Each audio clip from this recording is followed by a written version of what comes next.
এই যে একটা স্ট্রেস, একটা মানসিক ট্রমা, এটা কিন্তু তার ব্রেনের মধ্যে এখনো গেঁথে আছে, এখনো সে ভয় পায়। খাদিজার সমস্যাটা হচ্ছে হঠাৎ করে মাঝে মাঝে তার শ্বাসকষ্ট হয়, তাই না? এবং সেটা খুব ভয়ানক অবস্থা হয়। আমি ভিডিওতে দেখলাম যে খুব দৌড়াদৌড়ি শুরু হয়ে গেছে আপনাদের, একদম ধরে নিয়ে যেতেছেন হাসপাতালে, হাসপাতালে চল, হাসপাতালে চল।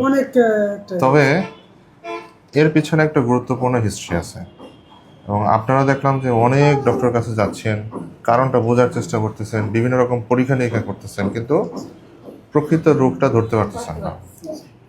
দেখেন, প্রত্যেক মানুষেরই একটা হাসি আছে, কান্না আছে, দুঃখ আছে। তো ওর একটা ইম্পর্টেন্ট একটা হিস্ট্রি আছে। হিস্ট্রিটা হচ্ছে তার অ্যাপেন্ডিক্সেক্টমি অপারেশন করা হয়েছিল কতদিন আগে? আজ থেকে 3 মাস আগে অ্যাপেন্ডিক্স ফেলে দেওয়া হয়েছে, এবং অ্যাপেন্ডিক্স ফেলে দেওয়ার পরে তার পরবর্তীতে ইনফেকশন হয়েছে। ইনফেকশন হওয়ার পরে আবার অপারেশন করতে হয়েছে, এবং তাকে ড্রেসিং করতে হয়েছে কতদিন? 20-21 দিন ড্রেসিং করতে হয়েছে। এবং ড্রেসিং যখন করা হয়েছে তখন কি তোমার প্রচণ্ড কষ্ট হয়েছে নাকি আঙ্কেল? এবং তার হাত পা কি ধরা হয়েছে নাকি? হাত পা চেপে ধরা রাখছে, কেউ মাথা ধরছে, কেউ পা ধরছে, আর ওদিকে ড্রেসিং করা হয়েছে। মানে কতটা স্ট্রেসফুল কন্ডিশন।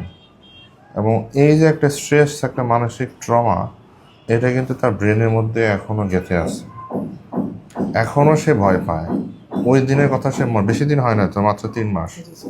এখনো সে ভয় পায় যে স্ট্রেস যে কন্ডিশন ছিল, ওই ভয় সে এখনো পায়। এবং এটাকে আমরা মেডিকেলের ভাষায় বলি আমরা সাইকোলজিক্যাল স্ট্রেস আফটার সার্জারি।